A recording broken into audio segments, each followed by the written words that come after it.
2026 সালের এডিসি নির্বাচনকে ঘিরে রাজ্যের পাহাড়ি রাজনীতিতে ইতিমধ্যেই উত্তাপ বাড়তে শুরু করেছে।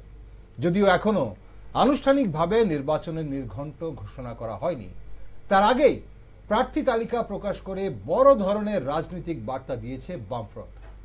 28টি আসনের মধ্যে 25টিতেই প্রার্থী দিয়েছে সিপিএম, বাকি 3টি আসনে লড়বে CPI, all India forward block এবং আরএসপি। এই বিন্যাস কার্যত স্পষ্ট করে দিয়েছে যে আসন্ন নির্বাচনে কংগ্রেস বা অন্য কোনো দলের সাথে আসন সমঝোতার পথ আপাতত বন্ধ রেখেছে বামফ্রন্ট। 2021 সালের এডিসি ইলেকশনে পাহাড়ের রাজনীতিতে বড় পরিবর্তনের ইঙ্গিত পাওয়া গেছিল। তিপ্রামথা পার্টি 23টি আসনে লড়াই করে 18টিতে জয় পেয়ে এক প্রকার ঝড় তোলে। তাদের জোট সঙ্গী আইএনপিটি 5টির মধ্যে 2টি আসন দখল করে। অন্যদিকে বিজেপি 12টির মধ্যে 9টি আসন জেতে, যদিও তাদের জোট সঙ্গী indigenous people front of Tripura অর্থাৎ আইপিএফটি 16টি আসনে লড়াই করে জিততে পারেনি একটি আসন।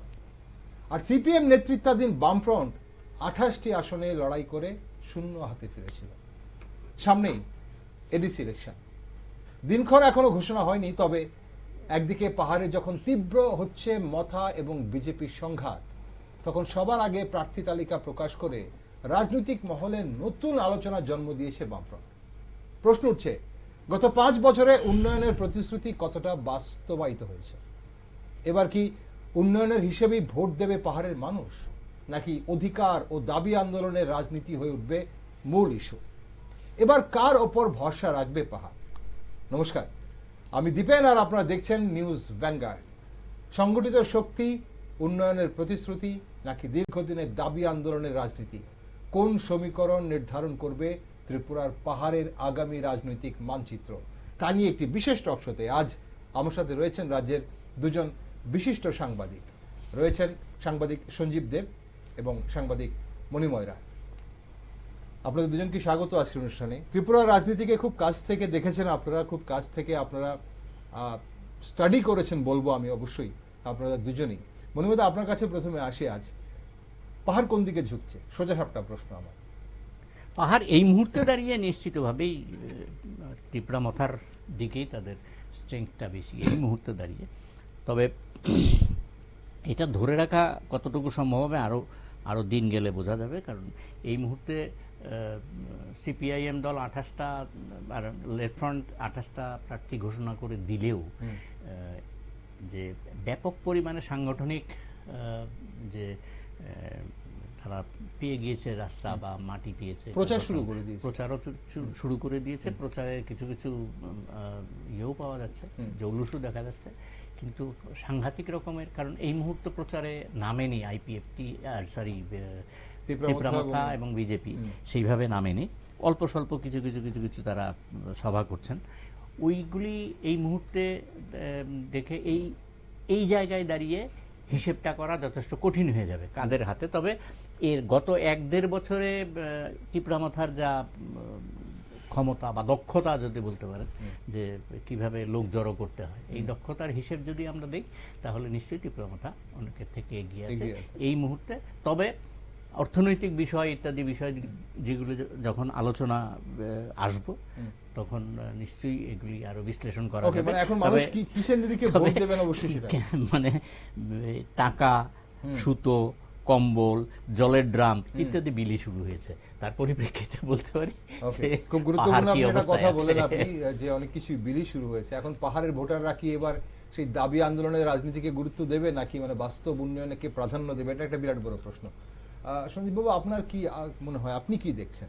খুব কাছ থেকে আপনি খুব স্টাডি করছেন পাহাড়ের রাজনীতিকে, পাহাড় কোন দিকে ঝুঁকছে? পাহাড়ের রাজনীতি তো দীর্ঘদিন ধরেই একটা বিশেষ ধারায় চলে আসছে, এবং এর মধ্যে একটা সময় যে বামপন্থীরা সিপিএম এর একাধিপত্য ছিল পাহাড়ে, সেই একাধিপত্য 18 বিধানসভা নির্বাচনের পর থেকেই অনেকটাই ম্রিয়মাণ হয়ে গেছে। সেই থেকে সিপিএম যে এখনো সেই মাটি ফিরে পেয়েছে তেমন কোনো পরিস্থিতির সৃষ্টি হয়নি। তবে এবারে তারা আগাম প্রার্থী তালিকা ঘোষণা করে একটু প্রচারে একটা বিশেষ গতি আনার চেষ্টা করছেন। সেই চেষ্টা এখনো কতটা গতি পাবে আগামী দিনে এটা বুঝতে আরো সময় নিতে হবে। কেননা আমরা গত সময়ে দেখেছি যে মূলত গত নির্বাচনে একটু আগে তুমি যে পরিসংখ্যানটা দিচ্ছিলে যে ত্রিপুরা মথা এককভাবে সংখ্যাগরিষ্ঠতা পেয়েছিল গত নির্বাচনে। এবারে ত্রিপুরা মথা সেই ধারা সেই শক্তি যে ক্ষয় পেয়েছে তেমন কোনো লক্ষণ দেখা যাচ্ছে না। আচ্ছা, তবে যে জিনিসটা এবারে লক্ষণীয় সেটা হলো বিজেপি আর কারোর উপর নির্ভরশীল না থেকে একটা এককভাবে ক্ষমতা দখলের বা নিজেদের স্থান করে নেওয়ার জন্য চেষ্টা করছে। গত নির্বাচনে যদিও তারা ভালোই একেবারে খারাপ ছিল না, অন্তত 9টি 10টি আসন তো তারা জয়ী হয়েছিল, 9টি আসনে জয়ী হয়েছিল। সেই ফলে তারা এখন এটাকে আরো একটু শক্তিশালী করে তারা এবার মুখে বলছে 28 সে নাই হোক, তাদের একটা অন্তত সংখ্যাগরিষ্ঠতা পাওয়ার চেষ্টা তারা চালিয়ে যাবে, এটা স্পষ্ট। এবং বিজেপির একটা জিনিস এখানে আমি একটু ইন্টারাপ্ট করলাম আপনাকে, বিজেপির এই যে 12টি আসন লড়াই করে 9টি মানে স্ট্রাইক রেট কিন্তু বিজেপি সবচেয়ে ভালো ছিল গতবার। সেখানে বিজেপির জোট সঙ্গী আইপিএফটি 16টি আসন লড়াই করেছিল, 1টি আসনও পায়। এইবারে এই আইপিএফটির সঙ্গে অ্যালায়েন্স এবারেও নিশ্চয়ই থাকবে, তবে নিশ্চয়ই আগের ইকুয়েশনে হবে না। আইপিএফটি কে কটা আসন দেওয়া হবে সেইগুলি তারা নিশ্চয়ই ঠিক করবেন। তবে গত এতদিন ধরে যে ধারা চলে আসছিল তার থেকে আজকে গতকালকে একটু নতুন একটা ইঙ্গিত পাওয়া যাচ্ছে যে কিছু একটা পরিবর্তনের ইঙ্গিত পাওয়া যাচ্ছে ইকুয়েশনের মধ্যে। আচ্ছা, আমরা দেখতে পাচ্ছি যে আজকেও প্রদ্যুৎ কিশোর এক জায়গায় ইঙ্গিত করেছেন যে যদি স্পিকার নির্বাচনে যদি বিজেপি রামপদ জমাতেকে প্রার্থী করে তবে তারা সমর্থন করতে পারে। এটা পার্টির হিসেবে না, সে একজন উপজাতি সেই হিসেবে হয়তো সমর্থন করা কথা। হ্যাঁ, পয়লা জাতি সেই লজিকে এখানে ইয়ে করতে পারে, সেরকম একটা ইঙ্গিত দিয়েছে। ফলে তার ফলে তিনি আরো বলেছেন যে কেন্দ্রের সঙ্গে নাকি উনি একটা যোগাযোগ রাখছেন। ফলে তবে এটা সবটাই যে আমরা ফেস ভ্যালুতে নেওয়া বোধহয় ঠিক হবে না। ফলে শেষ পর্যন্ত এই ইকুয়েশনটা কতটা কাজ করবে সেটা এখনই বলা যাচ্ছে না। তবে সামগ্রিকভাবে যে রাজনীতির ধারা দেখা যাচ্ছে তাতে এইবারে এখন বিজেপি এবং ত্রিপুরা মথা পৃথকভাবে লড়বে এমনই একটা ধারণা করা যেতে পারে। পৃথকভাবে লড়াই করবে সেই ক্ষেত্রে এই তারা দুই দলই প্রধান প্রতিদ্বন্দ্বী হয়ে উঠবে এমন ভাবার যথেষ্ট কারণ রয়েছে। কেননা সিপিএম যে একসময় পাহাড়ে একাধিপত্য কাটালেও এখনো তারা সেই জায়গায় আসতে পারেনি, যদিও গত কিছুদিনের মধ্যে তারা একেবারে যেখানে নাকি পা ফেলার জায়গা ছিল না এখনো তো পা ফেলার জায়গা পাচ্ছে অনেক জায়গাতেই। কিন্তু নির্বাচনে কতটা লড়াই করতে এই দুই দলের সঙ্গে টক্কর দিতে পারবে তা জানতে আরো কিছুদিন অপেক্ষা করতে হবে আমাদের। অবশ্যই আমরা নির্বাচনের সব খবরে তো আমরা চোখ রাখছি নিউজ ভ্যানগার্ড অবশ্যই, আর আমরা তার জন্যই বোঝার চেষ্টা করছি, নার্ভ বোঝার চেষ্টা করছি আমরা। অনুমিতা, এই যে উন্নয়নের জন্য ভোট দেবেন মানুষ, পাহাড়ের মানুষ, নাকি এই যে নিজেদের জাতিগত পরিচয়ের সুরক্ষাকে অগ্রাধিকার দেবে বলে আপনি মনে করছেন? মানুষ কি ভাবছে এখন? বিভিন্ন সভাতে তো ভিড়, আমরা সবার সভাতেই ভিড় দেখছি। একদম ঠিক বলেছেন। আর আমি সঞ্জীব দার সঙ্গে একমত। আপাতত যা দেখা যাচ্ছে তাতে হয়তো বিজেপি আর মথা একসত্রে লড়াই করবে না, আলাদা আলাদাই লড়াই করার সম্ভাবনার। পরবর্তী সময় যদি চেঞ্জ হয়, আমাদের কাছে একটা উড়ো খবর আসছে যে দিল্লিতে নাকি এরকম একটা আলোচনা শুরু হয়েছে, ইত্যাদি ইত্যাদি উঠছে, তার কোনো মানে অথেন্টিকেশন কিছু নেই। তবে উন্নয়নের ব্যাপারটা আমি ছেড়েই দিচ্ছি, ওই যেটা জাতিসত্তা এটার উপর ভিত্তি করেই আমার মনে হয় উন্নয়ন। দেখুন, সত্যি করে বলতে কি, মুখ্যমন্ত্রী যখন বলছেন যে এডিসি এলাকাতে কোনো উন্নয়ন হয়নি, আমি তার বিরোধিতা করব কিসের ভিত্তিতে, কি তথ্য দেব? আবার মুখ্যমন্ত্রীর নেতৃত্বাধীন যে সরকার, এই সরকারের যারা সমর্থক তার একজন এমএলএ তিনি বলছেন যে কিসের ভিত্তিতে, মানে রাজ্যের মাননীয় মুখ্যমন্ত্রী যে বলছেন যে 6,645 কোটি টাকা দেওয়া হয়েছে এডিসিতে, কিসের ভিত্তিতে বলছেন? তার এক একটা করে তথ্য দিক। দুর্নীতির কথা যখন মুখ্যমন্ত্রী বলছেন, তো দুর্নীতির কথা রাজ্য সরকারের ক্ষেত্রে উঠছে, সবটা পত্রপত্রিকা পড়লে বোঝা যাচ্ছে। তো দুর্নীতি হচ্ছে মুখ্যমন্ত্রী বলছেন, মানে কোনো উন্নয়ন হয়নি মুখ্যমন্ত্রী বলছেন, এডিসিএল আবার মুখ্যমন্ত্রী যখন নিজের দলীয় এডিসির বাইরে এসে যখন বলছেন ব্যাপক উন্নয়ন হচ্ছে, ফলে মানুষ একটু কনফিউজ। সেই জন্য বলছি উন্নয়নটা ছেড়ে দিন। এগুলি মানে মুখ্যমন্ত্রীর মানে বক্তব্যতেই অনেক ক্ষেত্রে এডিসি এলাকার ভেতরে ঢুকলে পরে রাজনৈতিক একটা বক্তব্য হচ্ছে, এডিসি এলাকার বাইরে গিয়ে আর একটা রাজনৈতিক বক্তব্য হচ্ছে, ফলে আমরা অনেকেই কনফিউজ। ফলে এই জায়গায় এডিসি প্রশাসন যেহেতু তিপ্রামথার এই মুহূর্তে মানে সোল রয়েছে এডিসি প্রশাসন তিপ্রামথার হাতে, এখন সেখানে যদি দুর্নীতি হয়ে থাকে বা উন্নয়ন না হয়ে থাকে, তাহলে সেই দায়ভার তো নিশ্চয়ই তিপ্রামথার। না না, সবটা তিপ্রামথার উপর দেবগণ। ধরুন এডিসি এলাকাতে যে টাকা পয়সাগুলি আমরা দেই, কে দেয়? রাজ্য সরকার। এই মুহূর্তে 125তম সংবিধান সংশোধন যদি হয়ে যেত, ডাইরেক্ট চলে আসতো, এই দায়িত্বটা রাজ্য সরকারের কাঁধে থাকতো না। কেন হচ্ছে না? রাজ্য সরকারের আরে আমাদের এখানে ক্ষমতাসীন দল বলতে পারবে। কিন্তু এই প্রপাগান্ডাটা তো বহুদিন পুরনো, রাজ্য সরকার ফান্ড দিচ্ছে না, তার জন্য এডিসি উন্নয়ন হচ্ছে না, এটা এডিসির বক্তব্য, এটা এডিসির বক্তব্য, ফান্ড দিচ্ছে না, এগুলো শুনতে শুনতে আমাদের কান ঝালাপাড়া হয়ে গেল। কিন্তু আবার রাজ্য সরকারের মাননীয় সরকার বলছেন 6,645 কোটি টাকা দেওয়া হয়েছে। পিডব্লিউডি, ডিডব্লিউডিএস ইত্যাদি ইত্যাদি সমস্ত বিষয়গুলি সবখানে যদি দুর্নীতি হয়ে থাকে, ইডিটা কার জন্য? আপনি ধরেই নিন না তিপ্রামথা রাজ্য সরকারের ক্ষমতাসীন দলের বিরোধীদের জন্যই তো ইডি। ফলে কেন ইডিকে লাগিয়ে দেওয়া হচ্ছে না? একটা এনকোয়ারি হোক না, তাহলেই তো পরিষ্কার হয়ে যায়। ফলে আমি উন্নয়নের দিকটা যাচ্ছি না। ওই সেজন্য শুরুতেই বলেছিলাম যে আপনার কম্বল, তারপরে সুতো, তারপরে জলের ড্রাম ইত্যাদি যাচ্ছে, শুরু হয়ে গেছে এখনই। তো ফলে এগুলি অত্যন্ত জরুরি, কোনো সন্দেহ নেই, অত্যন্ত জরুরি।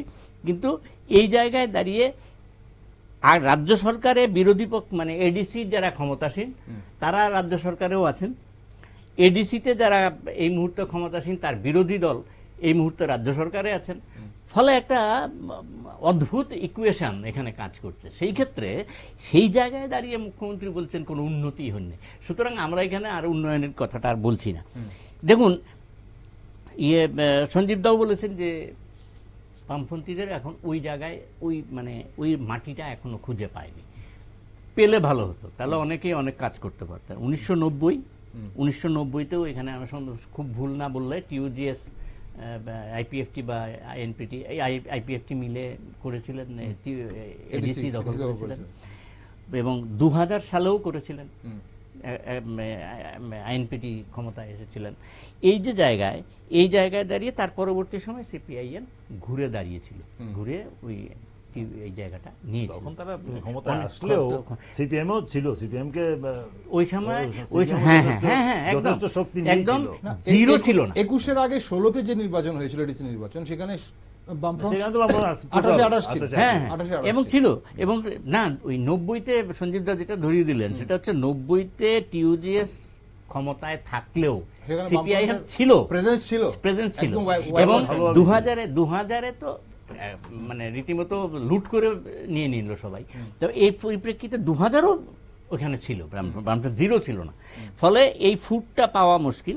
তবে এই যে দুর্নীতি ইত্যাদি বিষয়গুলি কতটা মানে এই এডিসি নির্বাচনে প্রভাব ফেলবে আমার সন্দেহ আছে।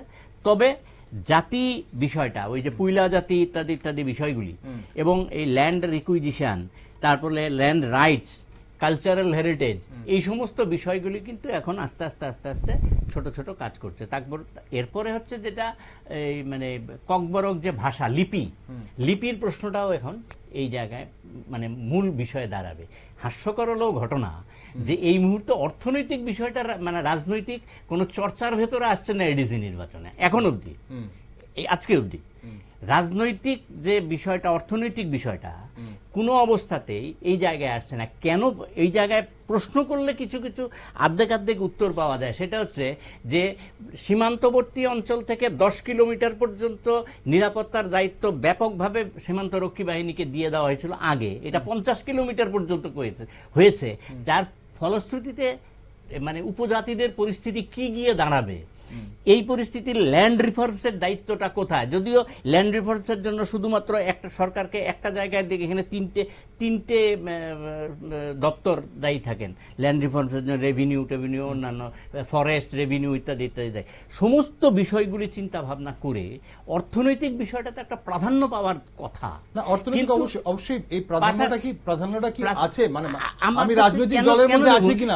কেন দেখুন, পত্রপত্রিকায় তো উঠছে, নিউজের আকারেও এসছে, শিশু বিক্রির ঘটনা হয়েছে, অস্বীকার করা যাবে না।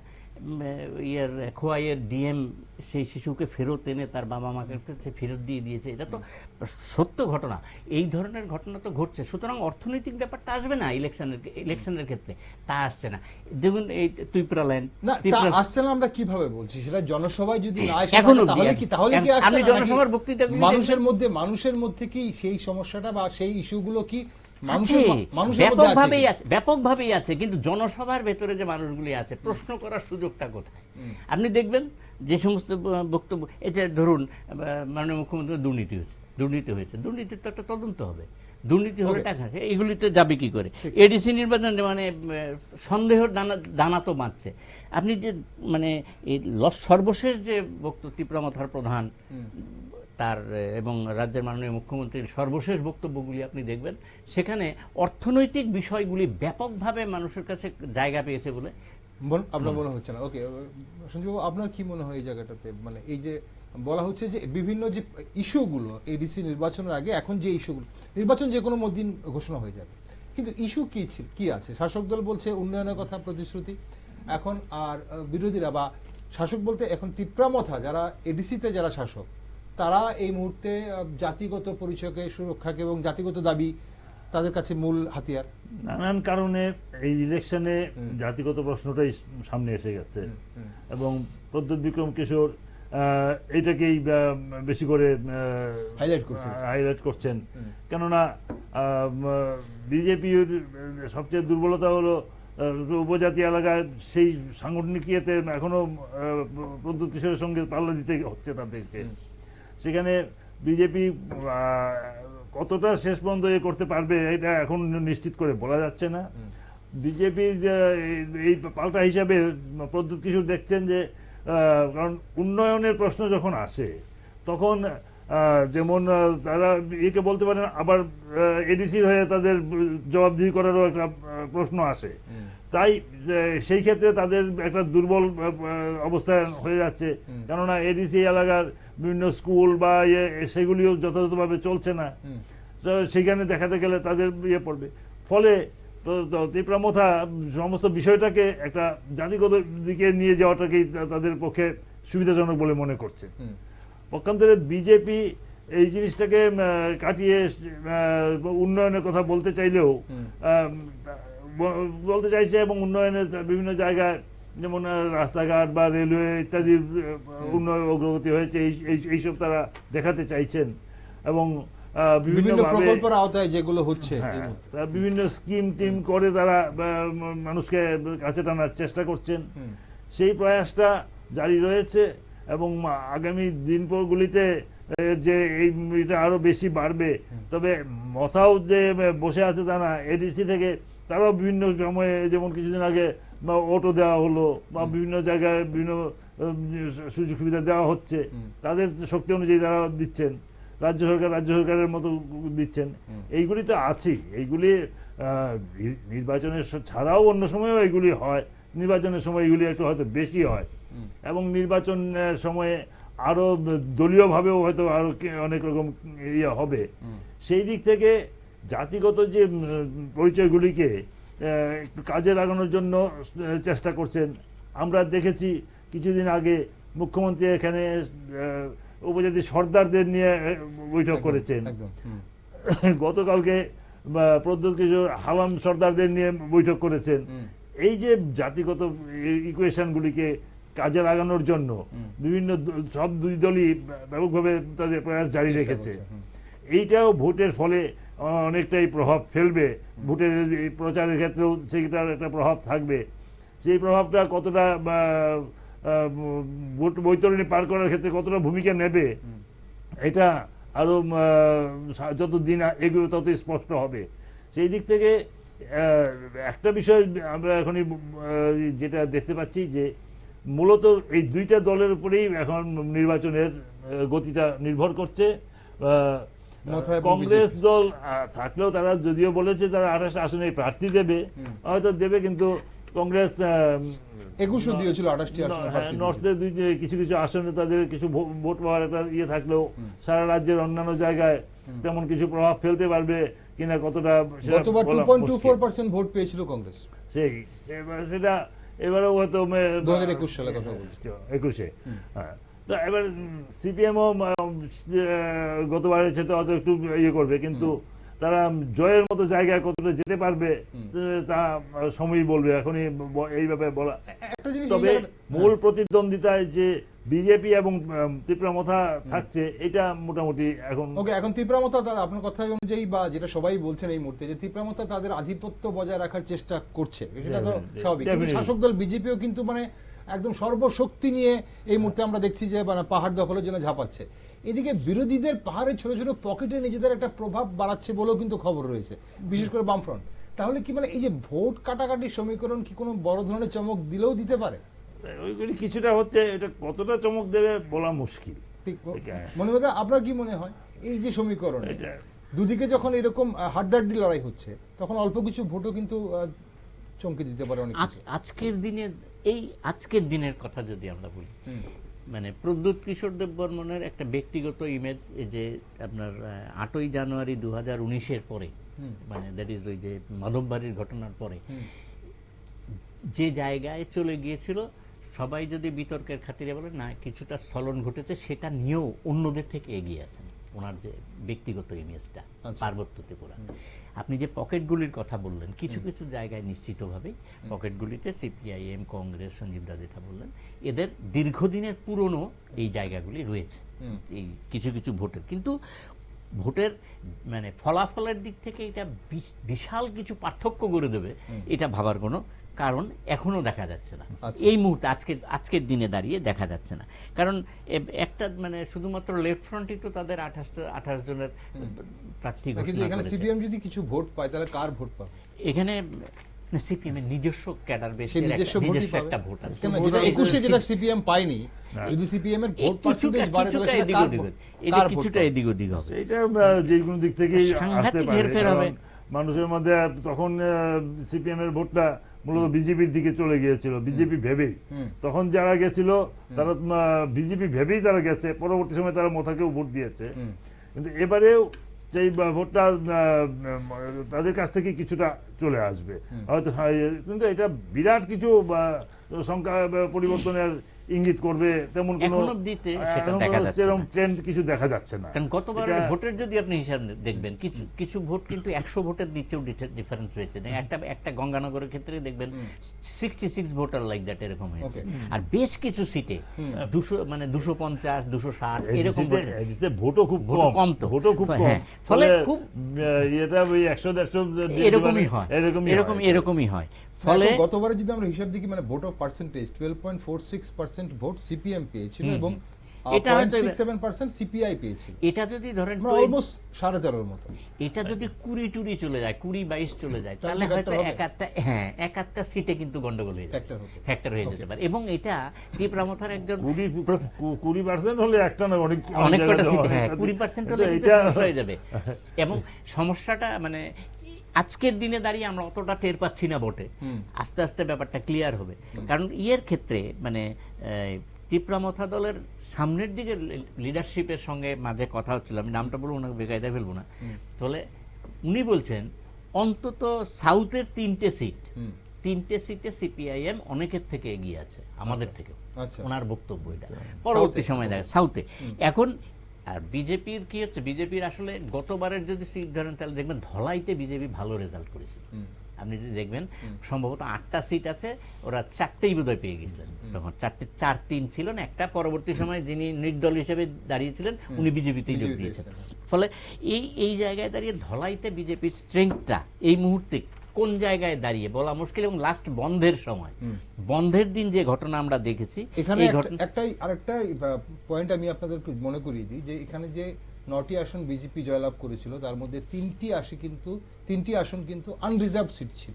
যেগুলো এসটির জন্য রিজার্ভ হ্যাঁ, হ্যাঁ, হ্যাঁ। বিজেপির 3টি, হ্যাঁ। এর মধ্যে একটা স্বপ্নারানী দাস, একটা শৈলেন্দ্রনাথ, দশদা কাঞ্চনপুরে শৈলেন্দ্রনাথ, মাছমারাতে স্বপ্নারানী দাস এবং মনু ছৈলেংটাতে সঞ্জয় দাস, এই 3টি আসনে জয়লাভ করেছেন। বিজেপি কিন্তু জয়লাভ করেছে, যেগুলো আনরিজার্ভ। এটা unreserved সিটে, এটা আটটায় অন্তত 3টে না 4টে সিট আছে। 9টার মধ্যে 3টে। এইটার ইকুয়েশনটা হচ্ছে, যেহেতু তিপ্রা মথা এটা সম্পূর্ণভাবেই একটা জাতিভিত্তিক দল, হ্যাঁ, অন্যদিকে বিজেপি তো সেরকম জাতিভিত্তিক দল না, ফলে যারা এই জাতির নয় তারা ওই দলেই বেশি কমফোর্ট ফিল করে, তারা একদম জাতিভিত্তিক একটা দলের কাছে, যদিও মথাও নন ট্রাইবাল ভোট পাওয়ার জন্য তারা চেষ্টা করছে, তারা সংগঠন তৈরি করেছে, কিন্তু এই যে ইকুয়েশনটা উভয় দিকেই আরেকটা জিনিস সঞ্জিতদা মনে রাখতে হবে, যে ধরুন মানে আমি যে ডেটটা বললাম 8ই জানুয়ারি 2019, এরপরে 2021, অল্প মানে বছর দুয়েকের ভেতরে সংগঠন এইভাবে তৈরি করে দেওয়ার মুশকিল। এরপরে কিন্তু 5 বছর ওরা অতিক্রম করেছেন 21 সালের পরে, ফলে মথা তার সংগঠন তৈরি করার ক্ষেত্রে অনেকটা সময় পেয়েছেন, এটাও কিন্তু আমাদের মাথায় রাখতে হবে। কিন্তু এই 5 বছরের যে এডিসিতে যে কাজ হয়েছে বা উন্নয়ন যেটা হয়েছে, আপনি বলছেন উন্নয়নের কথা, আপনি বলবেন আলোচনা করবেন না, মাননীয় মুখ্যমন্ত্রী বলছেন, আমি কি ঠিক আছে, তাহলে মানুষ সেখানে এই পাহাড়ের জনগণ, নৃগোষ্ঠী অংশের মানুষ যারা বিভিন্ন প্রতিশ্রুতি পেয়েছিল, সেটা চাকুরির হোক বা সেটা অন্য কিছুর হোক, তারা কি এই বিগত 5 বছরের উন্নয়নটাকে মাথায় রেখে ভোট দেবে? 300টা স্কুলে একজন করে শিক্ষক, এবং বিদ্যাজ্যোতি প্রকল্পে, ট্রাইবাল বেল্টে বিদ্যাজ্যোতি প্রকল্পের অবস্থা করুণ থেকে করুণতর। এই যে খরার সময় এবারে মিলিয়ে নেবেন, এই যে খরা আসছে, এই যে ডিসেন্ট্রি যখন শুরু হবে, স্বাস্থ্য ব্যবস্থার কি দাঁড়িয়েছে, সবটাই মানে এডিসি করতে পারেনি ঘটনা না, কিছু কিছু জায়গায় নিশ্চয়ই কাজ করেছেন তারা। সঞ্জীব দা যে বললেন রাস্তাঘাট ইত্যাদি ইত্যাদি ক্ষেত্রে হয়েছে, কিছু কিছু রাস্তাঘাট ভেঙে পড়েছে, এগুলি নিয়েও ধরা পড়েছে কিছু কিছু, তারাও চেষ্টা করছেন না, আমি সে কথা বলবো না, কিছুই কাজ করছেন না ঘটনাটা। কিন্তু যেগুলি প্রকাশিত হয়েছে, অপ্রকাশিত তথ্য যাচ্ছেই না, যেগুলি প্রকাশিত হচ্ছে, যেমন ধরুন ওখানে যে যারা অবসরপ্রাপ্ত তারা বেতন পাচ্ছেন, এই যে তাদের অভিযোগ, আমাদের বক্তব্য, প্লাস আমি শুধু মানে রিসেন্টলি সঞ্জীবদার নিশ্চয়ই দৃষ্টি এড়ায়নি, 18 ভোলাতে মাননীয় মুখ্যমন্ত্রী সেদিন কতগুলি সিগনিফিক্যান্ট কথা বলেছেন 18 ভোলার জনসভাতে। সেখানে বলেছেন এডিসি পরিচালনা এতদিন যারা করছেন তাদের কার্যকলাপ দেখে মনে হচ্ছে এডিসি একটি টাকার খাজানা এরিয়া, এবং সেখানে লুটে পুটে খাওয়ার রাজনীতি চলছে। ঠিক আছে, একটা স্পষ্ট করে বলেছেন, আমি শুধু কোট আনকোট বলছি। এরপরে উনার যে বিষয়টা, মুখ্যমন্ত্রী হিসেবে বা আমি দলীয় নেতা হিসেবেই ওনাকে ধরছি, ধরে উনি যেটা বলেছেন এটা কারেক্টলি মানে বলেছেন, এটা বলাই উচিত, নাহলে উনি দলের লাগাম ধরে রাখবেন কি করে। উনি বলছেন এডিসিকে নিয়ন্ত্রণে আনতে না পারলে এবং সেখানে সরকার গঠন করতে না পারলে জনজাতিদের প্রকৃত উন্নয়ন সম্ভব নয়। অর্থাৎ রাজ্য সরকারে যারা ক্ষমতায় থাকবেন তারাই এডিসিতে যদি থাকেন তাহলেই জনজাতিদের উন্নতি সম্ভব, এটা উনি স্পষ্ট করেই বলেছেন। তাহলে এতগুলি বিষয়, আমি দুটো বিষয় আরো মাথায় রেখে কি ভোট দেবে আপনি? মানে আমি সেটাই জানতে চাইছি, ধরুন মানুষ কি করতে পারে, মানুষ কি 5 বছর হিসাব করবে? আমাদের এই মুহূর্তে দাঁড়িয়ে কিন্তু ওই থানসা কোট আনকোট এবং তুই জাতিগত থানসা বিষয়টা এগিয়ে আছে, হ্যাঁ, এটাতে কিন্তু সেটা অনেক সময় আমরা দেখেছি যে যেমন 18 নির্বাচনে যেখানে স্লোগান তোলা হয়েছে ডাবল ইঞ্জিন, এখন সেখানে ট্রিপল ইঞ্জিনের স্লোগান হচ্ছে। হ্যাঁ, ট্রিপল ইঞ্জিন, যে রাজ্য সরকার, কেন্দ্রীয় সরকার এবং এডিসি সে একই দল হলে উন্নয়নের হবে, সেই চেষ্টা তো থাকবেই। এই ধরনের একটা প্রচার অবশ্যই চলবে। এখন আপনারা ইকুয়েশনের কথা যখন বলছেন, এখন উত্তর ত্রিপুরা এবং ধলাই জেলার অন্তত 4 থেকে 5টি আসন এমন আছে যেখানে ব্রু ভোটাররা সরাসরি ফলাফল উল্টে দেওয়ার ক্ষমতা রাখে। এখন প্রশ্ন হচ্ছে যে বয়স্ক ভোটাররা, না ব্রু, আচ্ছা ব্রু, রিয়াং শরণার্থীরা, এখন হ্যাঁ, এখন পুনর্বাসন প্রাপ্ত যে ভোটাররা রয়েছেন তারা, তাদের সমর্থনটা কোন দিকে যেতে পারে বলে আপনারা মনে করেন? এখন পর্যন্ত শরণার্থীদের মধ্যে তারা একটা বিষয় খুব সতর্কভাবে রক্ষা করছেন, তারা কোন দলের দিকেই তেমন ভাবে যাচ্ছেন না।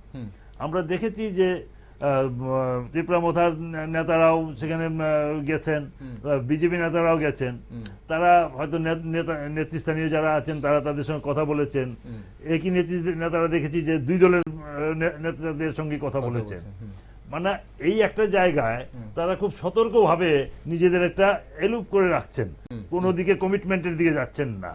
এটা কিন্তু মানে আমরা অনেকগুলি শরণার্থী শিবিরে এই জিনিসটা লক্ষ্য করেছি যে তারা নেতারা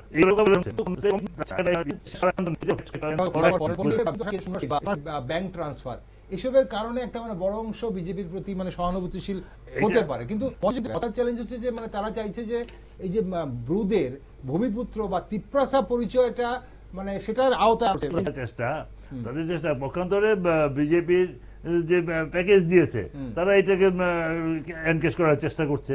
তারা জানাচ্ছে যে কেন্দ্রীয় সরকারই তো তোমাদের এটা দিয়েছে সুযোগ সুবিধা, তারা এই সুযোগটাকে কাজে লাগিয়ে তারা আরো কিছু সুযোগ সুবিধা আবার দাবি করতে আরম্ভ করেছে। এই সব মিলিয়ে এই ব্যাপারটা ওই জায়গায় একটা খুব হেজি হয়ে আছে, স্পষ্ট করে কিছু দেখা যাচ্ছে না, এবং তারাও অত্যন্ত সতর্কতার সঙ্গে এই ব্যাপারটাকে মেনটেন করে যাচ্ছেন নেতৃবৃন্দ, নেতারা। তারা তাদের শরণার্থী তাদের শিবিরে সব দলের নেতাদের সঙ্গে কথা বলছেন, কিন্তু কাউকে কোনো কমিটমেন্ট তারা করছেন না। এইটা একটা লক্ষণীয় বিষয়।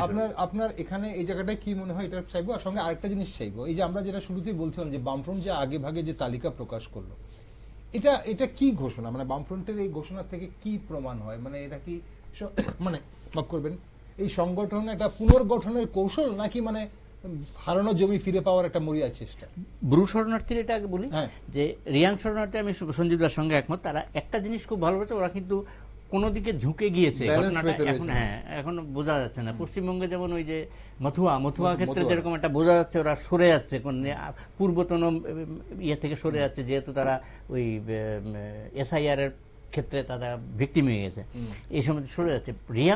রিয়াংদের ক্ষেত্রে সেটা বোঝা যাচ্ছে না। তবে একেবারে ব্যক্তি বিশেষে কিছু কিছু তথ্য যে জোগাড় করেছি তাতে দেখা যাচ্ছে রিয়াংদের ভেতরে একটা মানে বক্তব্য উঠে আসছে, সেটা হচ্ছে আমাদের পিঠে কি শরণার্থী ছাপটা পার্মানেন্টলি পড়ে গেল।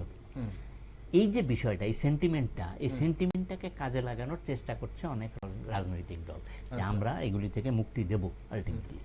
সেই জন্য ওই টাকার কথাটাও কেউ কেউ বলছেন, আর কেউ কেউ বলছেন না শরণার্থী তোমরা থাকবে, তোমরা আমাদের লোক, আমাদের লোক। যখন কথা হচ্ছে শরণার্থীদের কি ভিত্তিতে মানে ভোটার দেওয়া হবে। আর 28টা সিটের যে ঘোষণা মানে লেফট ফ্রন্ট এত তাড়াতাড়ি করে ফেলেছেন, কেন করে ফেললেন এই নিয়ে আমার দুটো দিক। এটা হচ্ছে তারা প্রার্থী ঘোষণা করে দিয়ে একটা চাপ বাড়ালেন, কারণ একটা বাতাসে একটা খবর ছুটছে যে এডিসি নির্বাচন পিছিয়ে যাওয়ার সম্ভাবনা আছে। এই যে খবরটা, এই খবরটা পেয়ে তারা নিশ্চিত হয়েছেন যে আরো কিছুটা সময় পাবে। 6 এপ্রিল হয়েছিল নির্বাচন, তো এখন এই যে এপ্রিল মে মাসে করতেই হবে, এটা পিছিয়ে যাওয়ার সম্ভাবনা আছে। সেই ক্ষেত্রে এডিসির চেহারা কি দাঁড়াবে, এই জায়গাটাকে ক্যাপিটালাইজ করতে একটু এগিয়ে থাকার সুবিধা, প্রচারের একটা সুবিধা পাবেন। আর দ্বিতীয়ত হচ্ছে দল ভাঙাভাঙির বিষয় এখন শুরু হয়েছে কিছু কিছু, দেখবেন এই দল ভাঙাভাঙির বিষয়ে অন্তত লেফট ফ্রন্টের দিকে যাতে কেউ না আসে। কেন? আমরা কিন্তু আর কোন সিটে তোমাকে প্রার্থী করব না, এটা একটা আগামী ইঙ্গিত দিয়ে দিয়েছে। লেফট ফ্রন্টের থেকে তো কোনো এমএলএ সরে গিয়ে আবার কোন দলে গিয়ে প্রার্থী পদ পেয়ে গিয়েছিল, এরকম ঘটনা তো আছে। একটা জায়গায় একটা দিক ভালো দিক হচ্ছে যে লেফট ফ্রন্ট অন্তত দরজাটা বন্ধ করে দিয়েছে, আমাদের দলে আসতে পারো, কোনো অসুবিধা নেই, আমরা প্রার্থী টার্থী করতে পারবো না, এটা একটা দিক। আপনিও ফ্রি থাকবেন। সিপিএম এর আগাম প্রার্থীর ইতিহাস আগেও আছে, অনেকবারই অনেক ইলেকশনেই তারা আগাম প্রার্থী হয়েছে। এটা সিপিএম দল একটা নির্দিষ্ট ইয়ের মধ্য দিয়ে চলে, এবং তারা সেই বিধানসভার ক্ষেত্রেও আছে, বিধানসভার ক্ষেত্রেও আছে, মানে 60টার আসনের ভিতরে যদি 48টা 50টা আসনে এখন এই যে কমন এটা আগাম একটা তারা অ্যাডভান্টেজ নিয়ে যাচ্ছে প্রচারে। এই এক্ষুনি আর কেউ মাঠে নেই, সেই সুযোগে আমরা দিয়ে দিই না। এখানে অনেকেই বলছেন যে এই যে পাহাড়ের যে সংঘাত, বিজেপি এবং তীব্রামথার যে সংঘাত, বা সরাসরি যেই মুহূর্তে যা চলছে রাজনৈতিক তরজা চলছে, সেটার থেকে ফায়দা নেওয়ার জন্যই, কারণ বিরোধীরা বলছে, বিশেষ করে বামফ্রন্ট বলছে যে এগুলো স্ক্রিপ্টেড ড্রামা, এটা নাটক বলছে তীব্রামথা এবং বিজেপি মেরুকরণের জন্য তারা এই করছে। এখন তারা এই সুযোগটা নিয়ে, এই সংঘাতের সুযোগটা নিয়ে তাড়াতাড়ি তারা কি সংগঠন বা প্রচারে নেমে পড়ে কি এখানে একটা ফায়দা তোলার চেষ্টা করছে? এইটা সিপিএম যেটা বলছে এটা একেবারে তাদের, কিন্তু এই যে বিজেপি এবং মোথা তারা এখন এমন একটা জায়গায় গেছে যে এদের পক্ষে অ্যালায়েন্স করে এডিসিতে নির্বাচন করা খুব কঠিন। কেননা গত নির্বাচনে মোথা 18টা সিট পেয়েছে এবং তারা এখন মনে করছে তাদের সংগঠন আরো বেড়েছে বা ইয়ে করেছে, কিন্তু এখন যদি অ্যালায়েন্স করতে হয় তো এই যে আসন ভাগাভাগির প্রশ্ন আসবে, সেই জায়গাতে কারোরই দাঁড়ানোর কোনো জায়গা থাকবে না। ফলে সেই ক্ষেত্রে বিজেপিকে মানে যদি মোথার দাবি মানতে হয় তাহলে বিজেপিকে ছেড়ে দিতে হবে অনেক বেশি সিট। এইটা কোনো দলের কাছেই গ্রহণযোগ্য হতে পারে না। এটা দুই দল যারা প্রত্যাশা করছে যে আমরা এই রাজ্যের একটা প্রধান রাজনৈতিক দল হিসেবে থাকবো, তাদের কাছে এটা কোনো মতেই প্রত্যাশিত হতে পারে না। ফলে এই জায়গায় অ্যালায়েন্সের হওয়ার ইয়ে নেই। আর তাছাড়া এই দুই ভাগে তাদের যদি একটা তো ঘটনা যে মতদর্শগতবাদী ভাবে তারা অনেক কাছাকাছি বামের চাইতে, এখন তারা যদি অ্যালায়েন্স করে নির্বাচন করে তাইলে অপোজিশন যে ক্ষেত্রটা এটা পুরোপুরি সিপিএম দখল করে নেবে। এইবার যদি তারা পরস্পরের সঙ্গে লড়াই করে সেক্ষেত্রে সিপিএম এর জন্য জায়গাটা খুব সংকুচিত হয়ে যাবে। এইটাই তাদের একটা হয়তো কৌশলগত অবস্থান হতে পারে। ওকে, অনুষ্ঠানের সময় ফুরিয়ে যাচ্ছে। একটা শেষ প্রশ্ন, মনিমদা, এখানে পাহাড়ের যে নতুন ভোটাররা তারা কি ঐতিহ্যগত মানে দলীয় রাজনীতির বাইরে গিয়ে নতুন কোনো বিকল্প খুঁজছে বলে মনে করেন? মানে ধরুন তাদের কাছে কি মানে সবচেয়ে গুরুত্বপূর্ণ বিষয়টা এই মুহূর্তে কি, শিক্ষা, চাকরি, বা নাকি মানে এই পরিচয় রাজনীতি, না স্বশাসনের প্রশ্ন? মানে প্রথম পরিচয় রাজনীতি, এরপরে শিক্ষা এবং কর্মসংস্থান। একেবারে মানে শিক্ষিত গ্রুপ যেটা আছে তারা এগুলি চাইছে, এবং তরুণদের ভেতরে এখনো তীব্রামথার প্রভাব ব্যাপকভাবেই আছে, স্পষ্ট করেই বলে দিলাম। এবং তারা যে জন্য মানে যে বিষয়টা নিয়ে যাচ্ছে, শিক্ষিত মানে পাহাড়ে শিক্ষিত অংশের মানুষ তারা কিন্তু এই প্রশ্নটা রাখছে, কি মানে কি সমস্যা দাঁড়ালো যে 37খানা বিল এডিসি যে পাঠালো, কেন এগুলি আটকে রাখলেন? দিয়ে দিলে ক্ষতিটা কি ছিল? তাহলে তো আরো কিছু প্রকাশিত হতো যে কিছুই কাজ করছে না। তাহলে কেন আটকে রাখলেন এগুলি? এই বিলগুলি কি? এইগুলি নিয়েই কিন্তু একটা প্রচার চলছে। আর ওই যে মানে ৬,৬৪৫ কোটি টাকার কথা বললাম, সেটার হিসাবেও চাইছে। সব মিলে এই মুহূর্তে পাহাড় যে ২০২১ সালে যে জায়গায় ছিল তার থেকে রাজনৈতিকগতভাবে অন্যান্য দলের মুখাপেক্ষী হয়ে গিয়েছে, এটা ভাবার মতো সময় এখনো আসেনি। সঞ্জীববাবু, আপনার কি মনে হয় পাহাড়ের যুব সমাজ কি মানে পরিবর্তনের খুঁজে আছে, নাকি তারা সেই পরিচয়ের রাজনীতি নিয়ে তারা এখন পর্যন্ত আমরা যেটা দেখতে পাচ্ছি যে পরিচয়ের রাজনীতির দিকেই বেশি ঝোঁকটা যাচ্ছে, এবং প্রদ্যুৎ বিক্রম কিশোরের উপস্থিতি সেক্ষেত্রে একটা বিশেষ পরিস্থিতি সৃষ্টি করেছে, যেখানে যুব সমাজ থেকে আরম্ভ করে সব অংশের মধ্যেই এই একটা বিষয় খুব বড় হয়ে দেখা দিয়েছে। বিশেষ করে এই রোমান স্ক্রিপ্টের এটাকে পরিকল্পিতভাবে একটা বড় ইস্যু তৈরি করা হয়েছে, করে সব মিলিয়ে একটা পরিচয়ের রাজনীতিটাকে একদম তুঙ্গে নিয়ে যাওয়া হয়েছে, এবং বিধানসভা এডিসি নির্বাচনের দিন যত ঘনাবে সেই জিনিসটাকে তারা আরো প্রচারে বেশি করে আনবেন এইটাই মনে হচ্ছে। সেই ক্ষেত্রে তাদের কাছে এই বিষয়টাই বড় হয়ে দাঁড়াচ্ছে। এর থেকে অবশ্য বিজেপি তাদেরকে নানা রকম কর্মসংস্থান ইত্যাদি সম্ভাবনার কথা বলে তাদেরকে দলে টানার চেষ্টা করছে। সেটা কতটা সফল হয় আগামী কিছুদিনের মধ্যে এটা এডিসি নির্বাচনে ফ্রিবিজ কতটা মানে গুরুত্বপূর্ণ ভূমিকা নেবে বলে মনে করেন? ফ্রিবিজের ব্যাপার তো ইতিমধ্যেই শুরু হয়েছে, আছে কিছু কিছু, এবং এটা সব নির্বাচনে কিছু না কিছু ভূমিকা তো পালন করেই। এখানে কি ফ্রিবিজ তারা দিতে যাচ্ছে সেটা এখনো স্পষ্ট করে বলছেন না। গতকালকে দিল্লিতে মুখ্যমন্ত্রীকে ডেকে নেওয়া যাওয়া হয়েছে, এবং সেখানে এইসব বিষয়ে নির্বাচন সংক্রান্ত বিষয় তো নিশ্চয়ই আলোচনা হচ্ছে। সেখানে তারপরে হয়তো আমরা এর কিছু প্রতিফলন দেখতে পাবো, এবং তখনই এই ব্যাপারে আরো কিছু বলা সম্ভব হবে। অনুমতি আপনি ফ্রিবিজ নিয়ে বলেছেন অলরেডি, তারপরও আগে ইঙ্গিত দিয়ে দিয়েছেন। তবু একটা জিনিস যোগ করি, ফ্রিবিজ নিয়ে কিন্তু সুপ্রিম কোর্ট একটা রিসেন্টলি একটা দুর্দান্ত মন্তব্য করেছেন এবং বিহার নির্বাচনে ওই 10,000 টাকা করে এবং ক্যাশ টাকা দিয়ে দেওয়ার ব্যাপারে উনি তাদের আপত্তির কথা তুলেছেন। আমার বক্তব্য হচ্ছে সুপ্রিম কোর্ট যা বলেছেন তার বাইরে তো আমাদের কিছু বলার নেই বা আমি বলবোও না। এটা কোনো ইলেকশনের আগে বলে দিলে খুব ভালো হয়। আর যারা দিয়েছে তাদের ক্ষেত্রে কি ব্যবস্থা নেওয়া উচিত তারও যদি একটা প্রক্রিয়া সুপ্রিম কোর্ট বলে দিতে পারেন তাহলে আরো সুবিধা হয়, তাহলে ফ্রিবিজ বিষয়টা বন্ধ হবে। কারণ কি জানেন তো, এই দাদন প্রক্রিয়া এটা বাড়তে বাড়তে বাড়তে বাড়তে এমন এক জায়গায় চলে গিয়েছে, এখন নির্বাচনের ক্ষেত্রে একটা গুরুত্বপূর্ণ ভূমিকা নিয়ে নিয়েছে, মানুষের মতামতটা খুব একটা গুরুত্ব পাচ্ছে না। মানে দীর্ঘদিন ধরেই চলে আসছে যে এনটি রামারাও 2 টাকার চাল দিয়ে শুরু করেছিলেন, মানে আগেও ছিল কিন্তু ওই তখন থেকে এটা হয়ে গেছে, এত সবখানি চলছে এবং এটা এমন একটা বিষয় যে সব রাজনৈতিক দলের মধ্যে জড়িয়ে গেছে। এটাকে কে এর থেকে বের করে আনবে সেটাই বড় প্রশ্ন। আর সুপ্রিম কোর্ট নির্দেশ দিলেই যে সেটা কার্যকর হবে তার কোনো, কেননা আইনের গ্যারাকল সবখানি আছে। একদমই না। ধন্যবাদ আপনাদের দুজনকে আজ সঙ্গে থাকার জন্য। সঞ্জীব বাবু আপনাকে ধন্যবাদ। আপনাকে ধন্যবাদ। দর্শক বন্ধুরা, ত্রিপুরার পাহাড়ের রাজনীতি আবার এক গুরুত্বপূর্ণ মোড়ে দাঁড়িয়ে আছে এই মুহূর্তে। একদিকে দাবি ও পরিচয়ের রাজনীতি, আর অন্যদিকে উন্নয়ন ও প্রশাসনিক কাজের হিসাব। এই দুইয়ের মধ্যেই এবার নির্ধারিত হতে পারে ভোটার মানে কোন দিকে যাবে। এখন বিজেপি, তিপ্রামথা এবং বামফ্রন্ট সহ বিভিন্ন রাজনৈতিক শক্তি নিজেদের কৌশল সাজাতে শুরু করেছে, কিন্তু শেষ পর্যন্ত সিদ্ধান্ত নেবে পাহাড়ের মানুষই।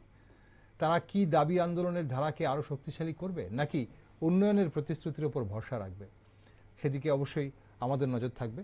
আসন্ন এডিসি নির্বাচনের শুধু একটা নির্বাচন নয়, বরং পাহাড়ের ভবিষ্যৎ রাজনীতির দিক নির্ধারণও কিন্তু একটা বড় পরীক্ষা। পাহাড়ের সব খবরে চোখ রাখছি আমরা, আর আপনারা সব নিউজ আপডেট এবং টকশো দেখার জন্য চোখ রাখুন শুধুমাত্র নিউজ ভ্যানগার্ডে।